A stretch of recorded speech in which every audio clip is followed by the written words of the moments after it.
you want to give it a minute or two longer, or should we get started? People tend to, we'll have some late arrivals, but that's okay. Well, great. Well, thanks so much, Alyse. And we are so lucky to have Alyse and Dr. Gurib-Fakim lead us in a discussion today in honor of Earth Day. And it's so great to see all your faces. And just want to make sure we just want to open up the floor for 2 to 3 minutes in the beginning if people have any updates or anything they want to share with this group. Hey, Miss Sarah. So nice to see people that we haven't seen on these before.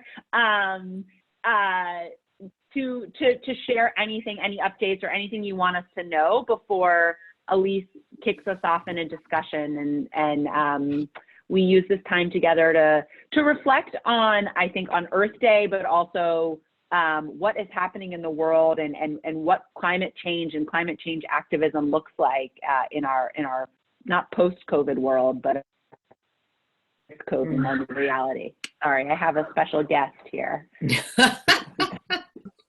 Adorable. But please, yeah, if anyone has any updates or anything they'd like to share before we start, just physically raise your hand. And I'll also say, Ibi Lola, you first, but let me just say, Cooper, hold on 1 second, please. That when Alyse is going to have a discussion, and then she'll open it up for questions, and she's just going to ask you to physically raise your hand so that she can call on you. Ibi Lola, go ahead, please.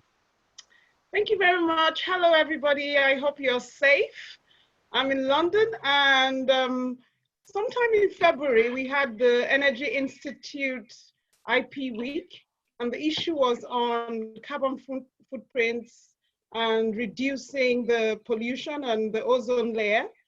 And one thing positive that's come out from the COVID stay-at-home, no flights, and so much is that the ozone layer are self-repaired. And I'm just wondering how this will be sustainable going forward when we start flying again. Well, I know the new norm is people are going to go digital, and there'll be a very high reduction in flights. And the Earth is definitely healing after fighting back. Thank you. Thank you. Absolutely. Wow. I'm sure we will address all of that. Robbie, do you want to chime in? It has nothing to do with this, but I wanted to invite you all on Monday to open the Parents Circle website, because we have an alternate ceremony of Palestinians and Israelis instead of just Israelis who lost children in the conflict. And it's a beautiful event, and we'd love everybody all over the world to watch it. It's 8:30 p.m. Israeli time, which is 1:30 EST, if I'm not wrong. There's beautiful songs and there's translation in English, and we want the whole world to get this message. It also, of course, includes victims from the coronavirus. Thanks. I'm happy to see you all. Yeah, thank you. Thank you for inviting us to that. Anyone else want to chime in before we get started with our more formal, not so formal, but more formal discussion? The other thing, I'm sorry, I just wanted to say Ramadan Kareem. Yes, absolutely. Absolutely. Happy Ramadan. Yeah. Sunny, are you raising your hand? You're on mute, so you just need to unmute yourself.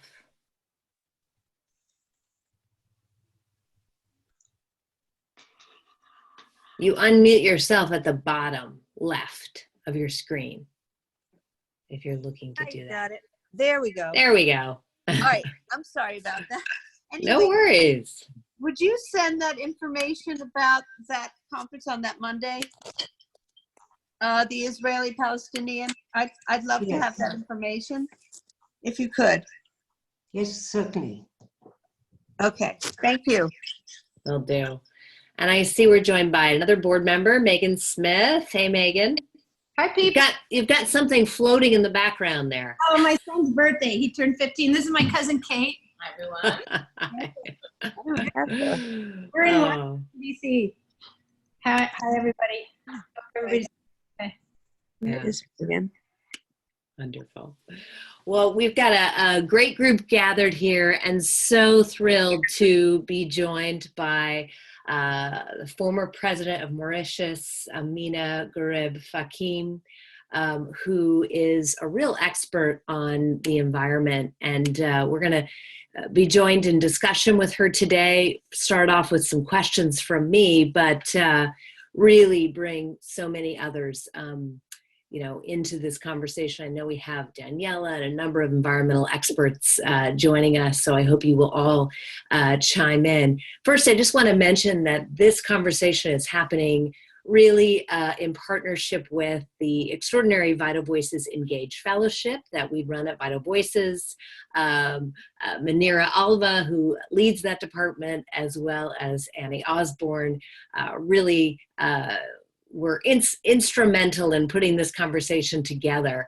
And it is also in partnership with Women World Leaders. Many of you know I'm a huge fan of Women World Leaders. It is the only network of former and current women heads of state and organized by the Secretary General, Laura Liswood, who has been a long supporter of Vital Voices and a great friend and mentor to me. So I'm thrilled to have the opportunity to work with her around our Vital Voices Engage Fellowship, as well as these conversations like this. It's not every day you get to speak with a former woman president and seek her great advice.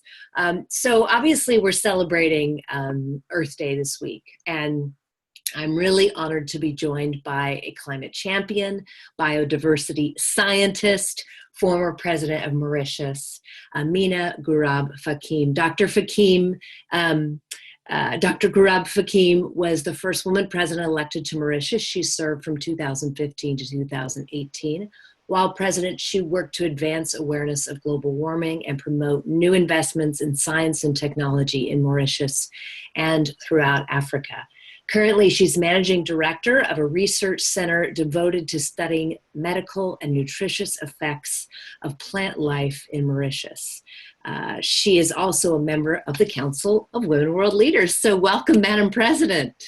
Thank you so much. Thank you for having me. So maybe first off, just how are things in Mauritius? What has been the impact of COVID-19 there? Unfortunately, we are the second most impacted country in Africa after South Africa. But of course, in terms of scale, we don't have that many. We have just over 300 infected cases, and we've had 9 deaths so far. Plenty are recovering, but we're trying to, of course, limit the infection by adopting all the best practices which the WHO has been promoting, social distancing.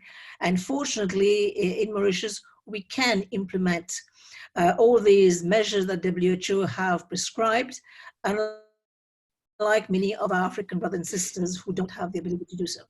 Yeah, I think that has been one of the biggest challenges. Yes, yeah, absolutely. Social distancing, washing your hands, and even in some cases, how do you stay home and ensure that people have food on the table in the evening? So all these issues are really, really challenging issues and heartbreaking when you see some people telling you that they're more likely to die of hunger than COVID. I know.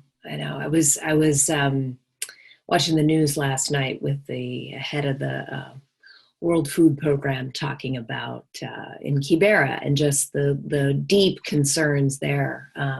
And so obviously this crisis leading to so many other major crises around the world, including a spike in violence against women, which we were actually just talking about on another panel discussion just earlier today. One of the things that the bright spots I have certainly seen in this crisis is the focus on women leaders.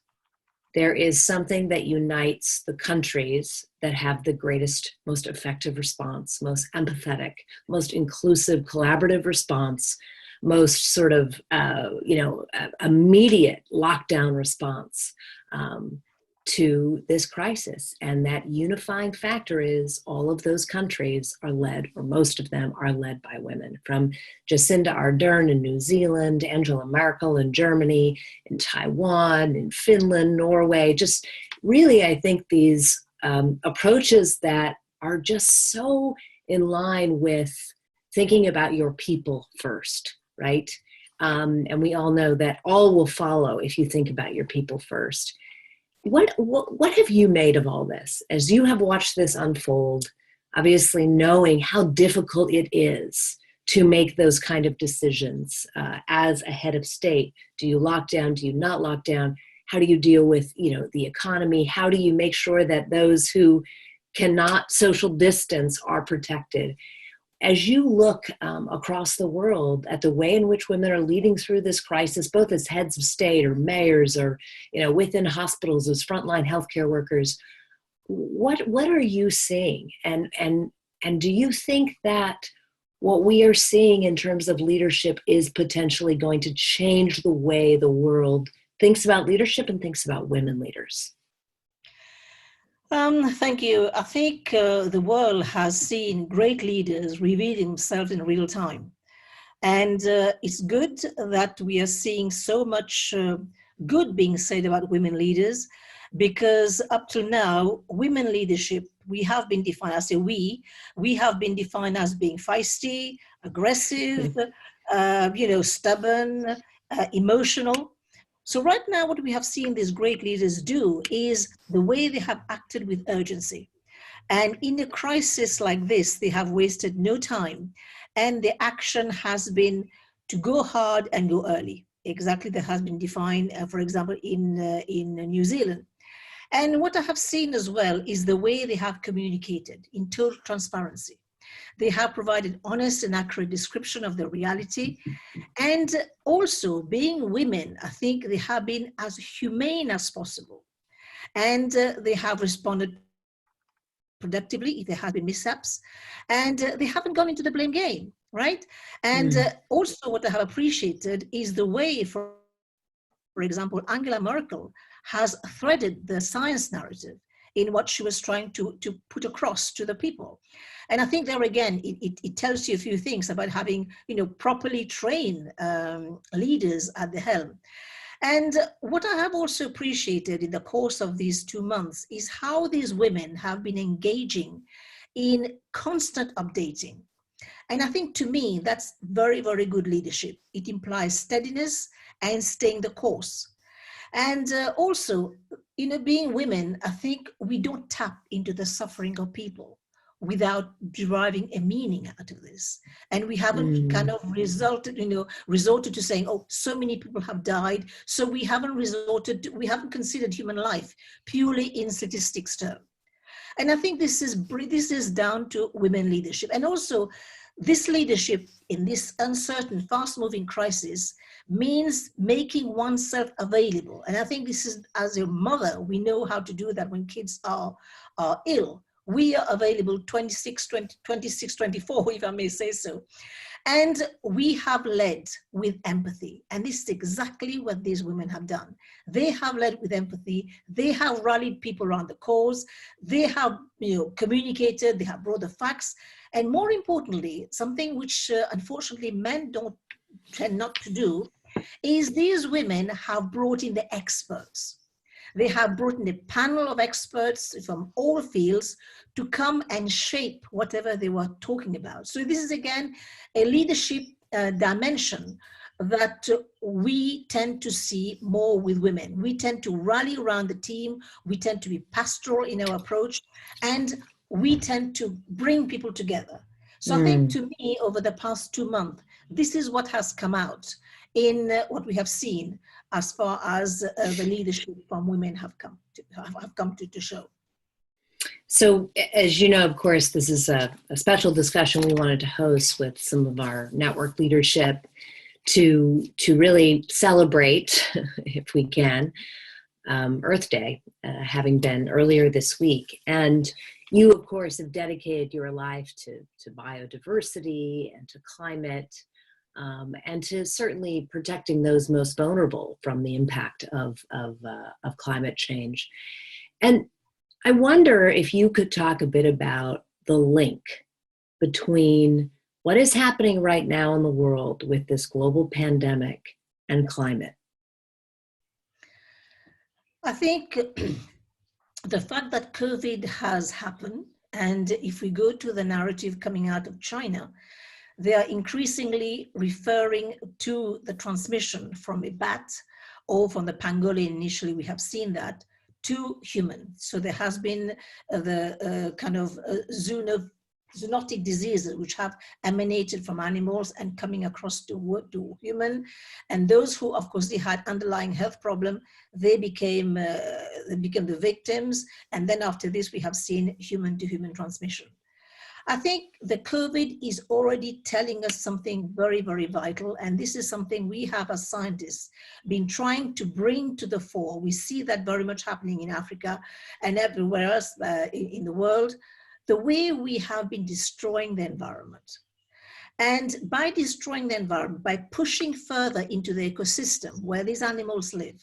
First of all, we have seen also, just to open a parenthesis, we have seen kangaroo, for example, jumping all over in Australia. We have seen many animals wandering in cities. So it's telling us something. It's telling us that this is also their space. And they are very much part of it. And we are part of it. We are, again, this is something, a narrative I bring to the table all the time. As human beings, we are part of this ecosystem.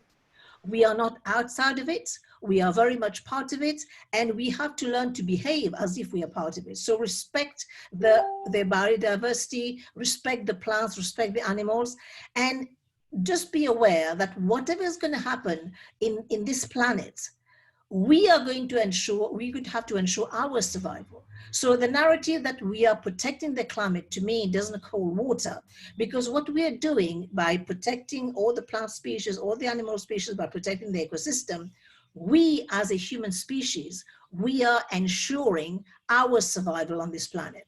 So COVID has showed us that by bringing the whole world on lockdown, we can now afford to have clean air.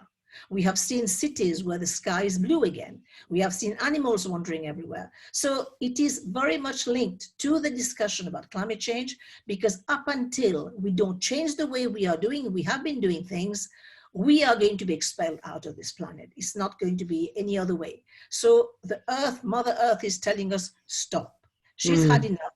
She's had enough of being insulted. She's had enough of being polluted. And she has had enough of having her precious creatures destroyed by our greed and the way we have been doing things, which are completely unsustainable. Having said this, how do you bring the issue of climate change to the wider public? Unfortunately, even though we celebrate Earth Day every year, it is still a very abstract concept to the common people. It's only when we come up with very strong messages, like, for example, Americans or many European countries, in fact, the whole world, would drink a lot of coffee. So if tomorrow we say there's no more coffee, so people will say, why not? So we'll have to tell them that the forest in Ethiopia, which is the center of origin of coffee, the forests have been completely destroyed. They're no longer giving the right coffee beans because of climate change. It's on highlands, it's on very, very high altitude, and because the planet is warming, so they no longer have the proper ecosystem to produce the beans. So we won't have any coffee. So this will be a wake-up call. If we go and tell people, for example, there is not going to be any tea anymore, because the tea, they also grow in high altitude. There are canopy forests there. And by destroying the forest, we have destroyed the canopy. We have deregulated the water cycle, because the cloud forests are not there anymore. So there'll be no tea. And if we are going to look at avalanches and melting of the ice cap in the Himalayas, washing down, coming all the way down to the Bay of Bengal, and washing all the paddy fields, there'll be no rice.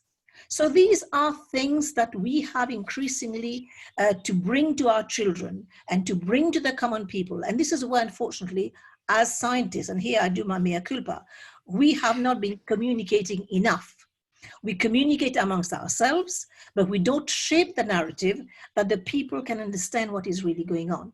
Now, to come back to my island, because we are surrounded by the sea, we are increasingly observing bleaching of coral reef. Now, bleaching of coral reef mean, of course, less fish, because the fish, they feed on the animals and the plants growing on the coral reef. So less fish means, of course, less proteins in our diet. So these are, and of course, the warming of the ocean as well mean stronger and more violent cyclones and hurricanes. And we have seen, for example, the fires in Australia. And on the other side, we have seen a big drought, a big flooding, for example, in Eastern Africa. So this is because of the El Nino, which has been influencing the region, and all the water cycle has been disrupted. And that also means harvesting failing on the continent, leading, of course, to increased food insecurity. So these are things which, when we bring to the attention of the people, even the policymakers, the politician will listen to you. Because at the end of the day, creating jobs, providing food security, water security, energy security, it's their responsibility, and they have to do something about it. So we have to communicate properly, bring the narrative, shape the narrative so that it resonates with people, and then they will see the impact of climate change as it happens in real time. Now, of course, I feel as though climate change was getting a lot of airtime up until this crisis. I mean, nothing else is getting airtime. As you probably know, we have an election coming up this year, and I don't feel it's getting nearly the airtime that we would normally see, of course, because we are 24/7 focused on this pandemic. So how do we bring climate change back into it, right? Because, just as you say, if people can't drink coffee, all of a sudden they're taking note. Well, they're taking note right now that the economy is being brought to its knees because of this crisis. People are losing jobs, hunger crisis, etc., because of this crisis. So how do we make that link? We know the link is there, but how do we bring that out more diligently? And particularly with women leaders across this network. I mean, you've got women from probably more than 50 countries on the line here, all chiming in and listening. How can we bring that message forth? We have seen, well, as you rightly say, we have an emergency right now, and COVID is what it is in terms of, as an infectious diseases, the transmission is so fast and so rapid that it is, of course, retaining our attention, and rightly so, because we need to focus on this to get beyond the COVID. But the COVID is one instance of a public health safety issue. We've had other coronaviruses in the past, but COVID is showing to be very challenging because of the speed at which it's transmitted. We've had coronaviruses, for example, with the MERS, the Middle Eastern, and this, of course, was transmitted by the camel. We've had, of course, bird flu. We've had swine fever. We've had all these various coronaviruses which are going around, which will keep on going around. And as I said, one of the instances is we are destroying the habitat of people. Fine, this is going to come up again. But one thing that we haven't we have to reconcile this with climate change. This is not the only one we will have. We will have recurring pandemics like this. This is not the last time. This is not the first time. It's not and it's going to become more and more. Why I say this is with the impact of the melting of the ice cap. There's so many of these viruses which have been trapped in these ice cap, which when the melting is going to happen, it's going to impact us because it's going to go through the food chain. If it starts, let's look at Greenland, let's look at Himalayas, the water will be coming out. It's going to go into the food chain. It's going to go in places where we least expect it. And the problem is that we are not ready. Our institutions are not ready. We have seen the COVID really showing the unpreparedness of many institutions, of many countries vis-a-vis these pandemics. So the state of preparedness is not there. The state of consolidating and capitalizing on our institutions are not there. So we need actually to reconcile with the fact that climate change will be responsible for this. Now, the other thing I want to bring to the attention as well is that a few years ago, we've had Zika, the transmission of the Zika virus. Zika has been in Africa for a long time. It's been in Uganda. People have grown with it. They're used to it. It hasn't caused that impact as we see it. Now, what happened when Zika moves to Brazil? We've seen the impact it's had on unborn children. The brains have not been developed properly. What will happen, say tomorrow, that you'll find that in some communities in New York, you start getting malaria. it's not impossible. With the way we move around the planet, we have seen, for example, pockets of malaria in London outside Heathrow Airport. And we will keep on seeing malaria appearing in places which previously was inconceivable because of the temperatures. Everywhere is warming up. So can you imagine 1 to 2, 3 degrees increase in temperature? So all these regions which were malaria free will start getting malaria. Now, we had a bout of another transmission called chikungunya. We've had dengue fever. All these, they all have the same vectors. They're the mosquitoes. So if we are not going to be careful in terms of addressing the key problem of climate change, warming up of places which were not warm before will all be liable to these infectious diseases. And we know, because we're dealing with viruses, there is no cure per se. We have seen that 30 years after the appearance of HIV, we're still battling to get a vaccine. And I don't know whether we'll be, rightly at the right time to get a vaccine for COVID. There are many trials.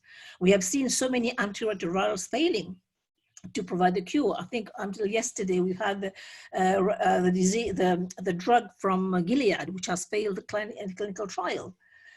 So these are things that will challenge us, and up until we don't grapple with changing our way of doing things, reducing carbon, reducing emission, looking after our carbon footprint in this planet, we are exposing ourselves to we're currently literally opening the Pandora box. So health issues, food security issues. Now, there are other things that we are not really considering because right now our attention is elsewhere. What is the impact of climate change? We know that it impacts the access to quantity of food, but what about the quality of the food? This is something that is now of interest in many institutions where the impact of climate change is being monitored on the quality of some of the food items we eat. Now, not only have we as a species limited our diet base to about 20 plants, we have removed a lot, and of course, because habit is so that we don't take changes very lightly. Now, we haven't taken on board the diversity of plants, and because of climate change, a lot of these biodiversity resources, they are being lost. Because we haven't documented, we haven't taken enough attention, we are losing the seeds. So we are again threatening our own survival on this planet because we haven't taken this very seriously. Now, again, I'll just bring this to the discussion because we are talking about climate change. Increasingly, we are seeing that climate change is not a challenge that can be addressed by any country or any region. It has to be tackled internationally. And here we need strong leadership. We need strong leadership for COVID. We have seen how, the lack of leadership, I'm sorry to have to say this, from the US, for example, it hasn't come on board strong enough. We have seen where we are in terms of this. Now, climate change will demand precisely the same leadership. Now, if you look at the world economy, we talk about trillions of dollars. And when you look at consolidated the Green Fund, we are talking about countries putting in $100 billion to start tackling, helping countries adapt, helping countries mitigate the impacts of climate change.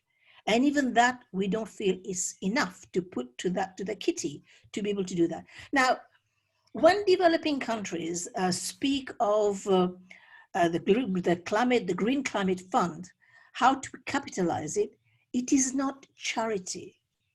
It is because the world's lungs are in the forests which are in the tropics. And this is where we have to come to terms with the fact of our interconnectedness. We all connected to each other. The COVID has highlighted this, something which has happened in China 4 months ago. You have seen the speed of transmission. So it shows the very butterfly effect is very real. So we are all connected. Whatever is going to happen in New York will impact Beijing, will impact Kuala Lumpur, everywhere. So we need to be aware that the world's lungs are in the tropics. So protecting these forests, calls for global concerted action to protect this biodiversity. Now, something else that we need also, again, as a scientist, unfortunately, again, as I said, we don't communicate, is that nature offers all these ecosystem services to us for free. If you look at the vulnerable people on this planet, they depend 40% of their ecosystem services come straight from nature, come straight from plants, from animals. We are, again, if the water cycle fails, all these other related ecosystem services will fail and they will suffer. And why does it matter for developed countries to look at the developing countries? As I said, first of all, to safeguard its biodiversity. Why safeguard its biodiversity? Because whenever there is a shortage of new leads, for example, for the pharmaceutical companies looking for new drugs, they will all have to come back again to nature. And the repository of all these drugs, of all these new source of food, they are in our natural ecosystem. So that's why we need to, take each other by the hand, because we are in this together and we need to help each other. And this help is not charity. This help is ensuring our own survival on this planet. Thank you. Wow. Quite an education you're giving us. Very much appreciated. I'm noticing also that the chat during this conversation is going wild. Lots of great comments. One just sticks out to me from Laura, and she says, and Laura can say this herself if she wants, but what can we as a Vital Voices Network do today, right? So what can we do? And I'd say I'd put it on two tracks. What can we do to promote a model of leadership that we see brought forth more by women, which is, as you say, more empathetic, more collaborative?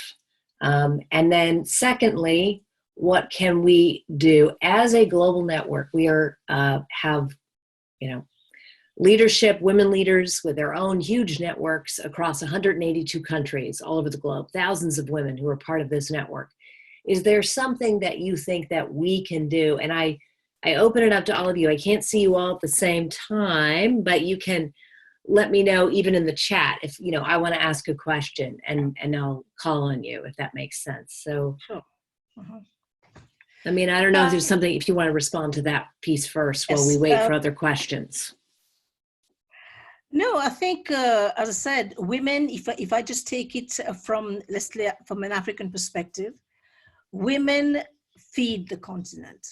Women are custodian of a lot of information, traditional information. And women, with the knowledge, with the know-how, with the way they're doing things, they will help provide a third way between the hard sciences and the traditions. And it is exactly this kind of approach that we will need in order to survive. And unfortunately, these very women are marginalized for all the reasons that we know. They are marginalized, they don't have access to land, they don't have access, all the issues that we know women face. So I think as a global movement, we need to bring out these communities, these societies which are highlighting the good practices of the way they are doing things so as to help the community, so as to help the immediate environment, and what are the good points which are coming out of the lessons learned from these, which can be expanded across the world. I'm sure the ladies in South America, they have some very good stories to bring to Africa, to bring to Asia. So if we learn to actually use this platform to further exchange, promote this kind of knowledge, because at the end of the day, what do women want from the families? They want food security for the family. They want education for the girls, more education for the boys. They want energy. Energy is such an issue on the continent of Africa. It is still referred to as the dark continent because many people don't have access to energy. And yet there's so many ways with which these women can garner all the resources to bring energy to the houses. Water security. Africa is the blue continent, and yet there's not much happening in terms of exploiting these very vital resources. So these are the good practices. I think as a movement, if I may use the word for vital voices, we can create this movement to share good practices so that the exchanges can happen, because at the end of the day, us women, I think we have shown we are empathetic, we listen, we care, and we can make changes, and changes will happen one woman, one community, one country at a time. It won't happen like that. Yeah. It will be gradual, it will be incremental. I think, when we were in the economic crisis, the global economic crisis, people said, oh yes, if Solomon Brothers was Solomon Sisters, we'd be in a different place right now. There was this recognition in crisis of women's leadership, but then it went back to the way it is, right? How do we make sure when we come to an end of this crisis, it does not go back to business as usual? One, it can't go back, because I think our world is forever changed. We are forever changed. But how do we make sure people value that core leadership that is about empathy and about protecting the earth and our resources, and doing that for all? And I want to actually bring Daniela into the conversation. Daniela is a environmental leader, expert, and I want her to chime in. I know she's been saying a few things on the chat here. Hi, Alyse. Hi, everyone. Hi. So I'm very much in line with everything that Dr. Gurib-Fakim said. I live and work in Peru, in the Peruvian Amazon and Brazilian Amazon. So, we've been advocating on climate change for over a decade now. So I think there are two elements here. The first one, which is for me the most important lesson of COVID-19, is that there's no me and you, there's no us and them, there's no here and there. It's we are all interconnected, and we have seen it. I mean, it has affected our lives in a like this. And so this interconnection goes a long way to how we are interconnected, not only amongst us as human beings, but interconnected with everything around us. And I think people have taken this time, I think, to grieve and reflect. And this is a good moment to start sharing more information and news and reflection online on how this connection is real. And everything we do or we don't do has a direct effect on our environment and on the planet. So this is something that in my work, I've been working a lot with rural people and children. And for me, the best way to make them understand about how climate change is real and can and is affecting you is use very simple example. From would you open the tap and no water will run out, will come out? That's climate change. Or will you get heavy rains and your home will be washed away? That's climate change. And I think this very small elements, as Ameenah said, are like very real, because when you talk about climate change, it's something that is up in the air. You don't really connect it to what's happening to you. But if you're talking about your cup of coffee or having no water or your kids getting infected by a new disease. And now that I'm working more on the relation between the environment and agriculture, it's like how all this will eventually affect our ability to provide good food in the first place, and then good food. And that's every person, every mother, every woman concerned, especially if you have kids. So it's like, it's something very, very tangible. And I think it's very important to talk about science and better communicate science. I think sometimes scientists are like, closing their cocoon, but so communicate science in a way that people can not only understand, but relate it directly to their life, to their daily life and their needs and their concerns. So I think that's a super important element. When I write about climate change, I tend not to write about things up in the air. I write about things that are very much onto us and my life, and what can I get or not get or out of it, or how can I get affected. So that's one point. And I think using the power of the network and sharing stories about this, it's really important. And the other element that we touched upon briefly was about this new way of leading, which is empathy.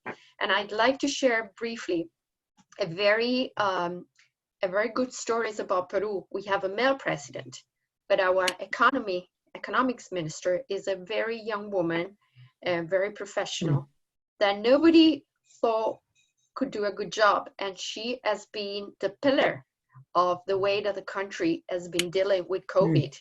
In a very professional way, but mostly in an empathic way. You have the 34-year-old young woman that has mitigated and presented economic actions on how to, we've been on lockdown for 40 days with curfew. I mean, I've gone out once for 10 minutes in 40 days. So I'm like, this lockdown is very heavy on us, and it's very heavy on the economy of rural people and poor people.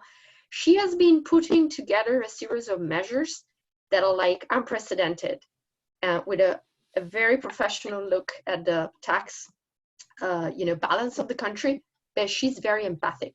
So I think that's just a very small element about women leaders. And I think a way to actually build on it is collect stories. Because if we talk about, women leaders and empathy, and they've done a good job, you can't really build a narrative with a start point and a consequence, something real, something touchable. It's like almost scientific method, that you build on how women leaders leading with empathy and communication and talking about us and not just me have been able to better obtain results. And I think if we start collecting these stories and make them very real and start talking about them, it will be a good message, and it might be used as a good vector to push more women into politics and to have stronger arguments for the voters. Yeah. Jessica, I see you suggesting some great ideas around some research. Do you want to chime in? I think you're muted still. There you go. Yeah, it's been amazing to see women's leadership come to the fore in Kenya. Yesterday, the government just gazetted a list of women who are giving adversarial services on various issues, and especially with the tech and the contact tracking. And many of them are people that I have closely worked with in the past in the civic tech movement in Kenya. But also I'm seeing that the agriculture conversation has been in our television because of the food distribution. And there are women there who are right there in the middle of it and are the ones actually bringing out the questions that government has for a long time sidelined about the small farmers and making them part of the important value chain and highlighting that work. And it happens that that's my classmate who's actually highlighting that work. And in addition, I have also seen that the lady who is in charge of infectious diseases in Kenya for the national project is actually a lady. It's a lady doctor who actually has to chime in on what's happening in Kenya, what's happening in all the medical facilities. And so I was just thinking it would be so useful if we got a collage of those stories, whether they're done together with a journalist. I can easily find a journalist to work alongside me and in the various countries, and then Vital Voices gets to amplify those, some of the work that's being done by women, because we don't get to hear enough of them when in real life. Because if they come later, it becomes very difficult to really get the energy and the backup happening from our governments. And just to add on to what you're saying, is that the frontliners in China, we have seen over 70% of them are women. And unfortunately, only 25% they are in the policy decision-making bodies. So these are things that, again, we as Vital Voices, we have to highlight this, that we cannot only have the women there as frontliners, and yet they are being denied the post or the responsibility of shaping policies eventually, because they have experiences right up front there that they can share, but she needs her place at the table. Mm. Mm. Lara, I see you writing on a number of ideas. Did you want to chime in? Where are you, Lara? Lara Ayub? There Yes, you are. hi. Hi. Thank you. It's been enlightening. To be honest, I joined the conversation because I have always wanted to support and be an advocate for climate, but I need information, I need skills, I need to be enabled by the experts, because living in Jordan, it is a developing country. Although we took great measures to combat the COVID, we shut down early. We took very careful measures given the crisis management in Jordan. But now when it comes to climate and listening to what you're saying, and especially that we have children and the future, how can we play a vital role through this network? I personally don't know how, but I want to advocate, and I want to prevent any risk that could come to my children and myself and the livelihood of everyone else in the world. And I want to save the planet. So if someone can give us a kit, or we put together a plan, and for anyone that wants to get into this, like myself, that would be a great step forward. Because I mean, it's just like medicine. If you're not a doctor, you don't get it, but we want to do something. So imagine us like being just normal citizens that want to go out and create a dialogue or start a dialogue. Where do we start from? What's our point zero? Especially through this network that I'm grateful for. Thanks, Alyse. Ameenah, did you want to chime into that? Or Yes, I mean, again, I'll just look at it from the global perspective. We still need that global leadership, because climate change is not an issue that can be tackled individually. We will all have our bits to add. For example, if as mothers, we can teach our kids to be less wasteful, for example, of water, of all in energy, turn the light off, adopt all these good practices. We can also, at the level of our country, promote the circular economy, so we don't come into, for example, use one-time plastic and then just waste. So we can teach all these, but at the end of the day, to bring down the level of carbon dioxide emission, it comes with leaders. And this is where, again, I call on world leaders, those are the G20, those are the G7, we have to come together. I think COVID has shown us that with stopping the world, there's only one way to bring blue skies back, is to prevent emission. There's only one way to get clean air, is to prevent it, to actually reduce our output in emission. So we need that global leadership. We need that strong measures. We need countries to go back to the climate accord. We need to have that solidarity. And of course, at our level, individually, we can adopt good practices with our families, with our children. We could be our mothers. We can teach our kids how to be less wasteful, but we need that leadership. We need to bring them to the table again. Rema, I see you wanted to chime in.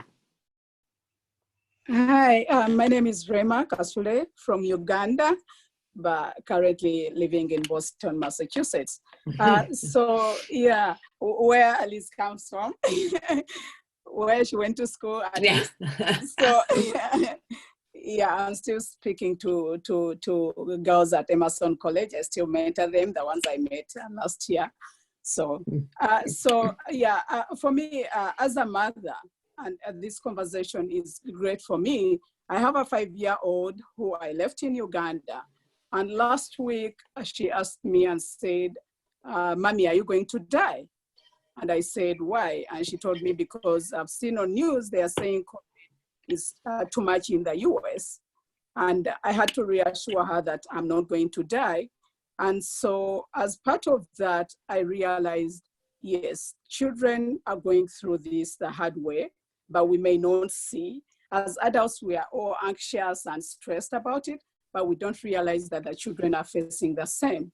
And so to share with the network, and something where I would want collaboration from all of you, and I've already sent an email to Vital Voices, I'm writing a children's book, because I realized growing up, we used to tell stories, or we used to learn from stories from our grandmothers and our mothers, sometimes even fathers, but mainly mothers. I remember my mother correctly. She used to tell us stories. And so I'm writing a children's book, which is going to tell positive stories and narratives of women who are doing great things around the world.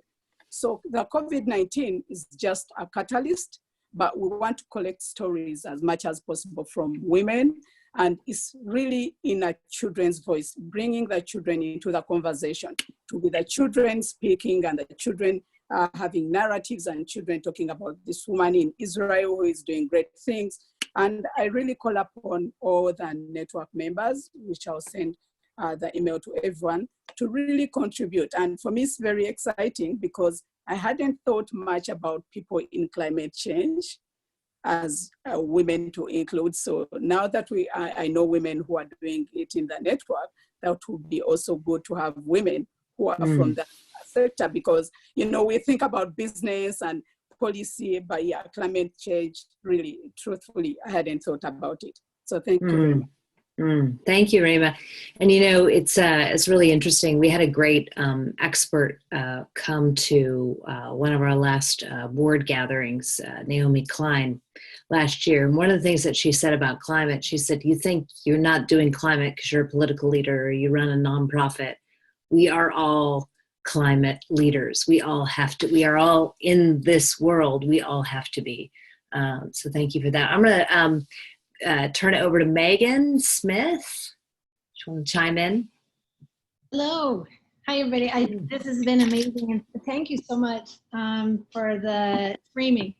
You know, the MIT president, Raphael Reif, also similarly saw it, and I posted in the chat, he just posted that COVID is maybe, it's so hard, but maybe we're going to listen to science better. And especially maybe this is how we can practice to heal our fevered planet and work together. The thing that I was posting a lot in the chat was about the Vital Voices Network. And what's amazing with 7 billion people, 3.5 billion women, is that someone somewhere is already fixing something. And many of you are those leaders. And a lot of times we don't use the internet. Of course, I love it for its dancing, sharing, and goofing around and all of that. You know, social media fun, but also things like this, which is sharing our hearts and our thinking so we can be aligned and use collective genius. A lot of times I notice I had the luck of working with President Obama, and I came from Google and Silicon Valley and that whole world of tech. And tech is so stereotyped. Some of you I heard are fellow techies, but a lot of times people think tech is for robots and precision medicine and blah, blah, blah. Sure, but the discrimination that we faced from elementary school about who was good at math and who was not is very oppressive.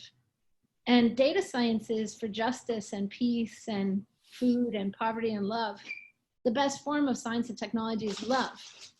It's for curiosity, like how does the world work? You know, and then it's also for service. What can I do? What can I build? What can I engineer and solve in the world? And it's for community. How can we be together? And it's interesting to have been a techie to go to government because we were very unexpected.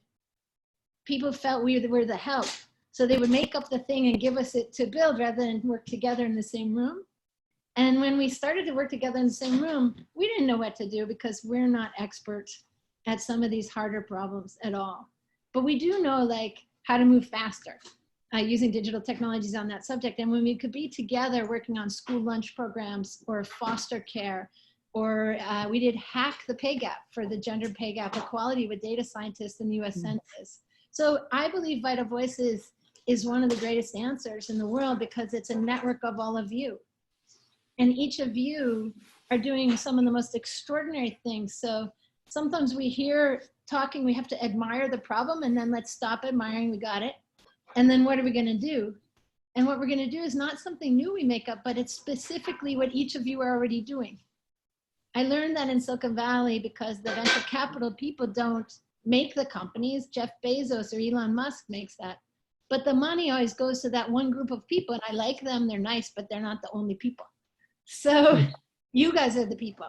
And so I guess my thought was, in this really inspiring moment, how do we use the Vital Voices Network to not do more work, but to better lift up each of you in the work you're doing and much more rapidly share what's happening and build communities of practice and help our politicians and leaders in government know that we're here and put us in the room with them and make us get to work together and use the political platform to lift up what's already working or promising.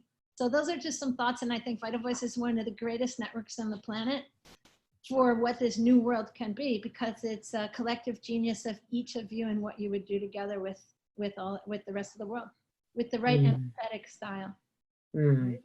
Thank you, Megan. Yes. Yeah. Just one thing is that I think Megan has highlighted something very, very fundamental. How do we increase the pipe of women coming through tech world and the science world? And one thing that I think I suffered from the same stereotype problem when after finishing high school. I went to see the career guidance officer and I said I want to do chemistry. He looked at me and said, "Ma'am, chemistry is for boys, and this is not for you." And so I think this is something that we have to do, is that increasingly we find that girls, they get brainwashed into developing an inferiority complex that they can't do sciences. So we need to break that stereotype. We need to break there's this kind of vicious circle that girls are not for science, girls are not for engineering, girls are for maths. I mean, I've seen some brilliant women who are, mathematicians. They do so. I mean, we've seen field prizes being given to so many women as well. So this is something that we need to break. And I think here, we need to be able to develop books. We need to develop a kind of tech platform as well for these young kids who can get on it and learn things and learn to demystify the sciences. Because for too long, we have made science too complex. We need to make our kids do things with their hands. And I think, again, the COVID has helped us realize that we can still learn things without being in the school environment. I mean, so many kids are at home doing things, learning things, discovering things, cooking with their mothers, learning that science is there in the kitchen as well. So I think there is a big responsibility for as a community of women to empower that young girl to tell that she can do it. Exactly. And just a quick point on that, which is what's so exciting is that we already have almost all those solutions, but no one knows. So I posted in the chat, for example, in Arizona, they started something called Chief Science Officer. So remember when you were at school and some kids got elected, or you got elected to be like a class president or a treasurer or school council, right? At high school or middle school. These are Chief Science Officers. There's 700 of them. And they're elected not only in a few states, Arizona, Georgia, other places, but also Kuwait and Mexico. Everybody can have them, and they have two jobs. One, help children in your class love STEM, understand that it's for anything. Two, do something of service in your community using STEM. And these kids are scaling. Another one I love is the Data Science Federation of Los Angeles. This is work on your hometown for your homework. Almost every city team and nonprofit needs data science help. So instead, the college kids at UCLA, USC, and all the schools in Los Angeles they go on a website and they work for the city for free on their class projects, and they make prototypes. It's going to 88 cities. So this kind of stuff already exists, computer science for all and training. It's just no one knows. And then the other point you said about not only do they not know the programs, but also when you were gonna go for chemistry, if instead I posted 20 for 2020 link, what we wrote, if you had known about this woman, Lydia, who also had the same problem you did in her University of Washington professor who said, no, women don't do chemistry. Thank God she did, because she figured out the bacteria for insulin. So we can find the heroes. Our colleague Rima, I think, is gonna write more books. There's tons of books, let's write more. Let's fix Wikipedia, which is 18% women. So those are examples. So I love it, and we can share what works. Thank you so much, Megan, for your comments, and Ameenah, thank you so much for joining us. I hope this is the first of many more conversations and engagements to come. You are I am anointing you our environmental expert of the network. And we would love to continue the dialogue. Please let us know what more we can do. We've got a great chain of all kinds of comments coming, but we are a network, and as Megan said, the solutions are there. And I think the last thing that I would say is that you're such a shining example of what this network is about. Those who have power and platform really using it to give it to others. So thank you for that, and thank you to you all. I think that as Megan and so many of you all commented, we have to figure out how we use this crisis as an opportunity to shine a spotlight on the environment, an opportunity to shine a spotlight on the way in which women lead, and that way is needed desperately in this world, and it will be increasingly more needed in this era of emergencies, truly. So thank you all for joining us. I know we've come to the end of our time, but much more to come, and we'll see you all next week. Thank you so again. much. Have a good day. Thank you so much. Yeah. Thank you. Bye-bye. Thank you. Bye. Thank you. Bye, everyone. Great to see you. Bye. Bye.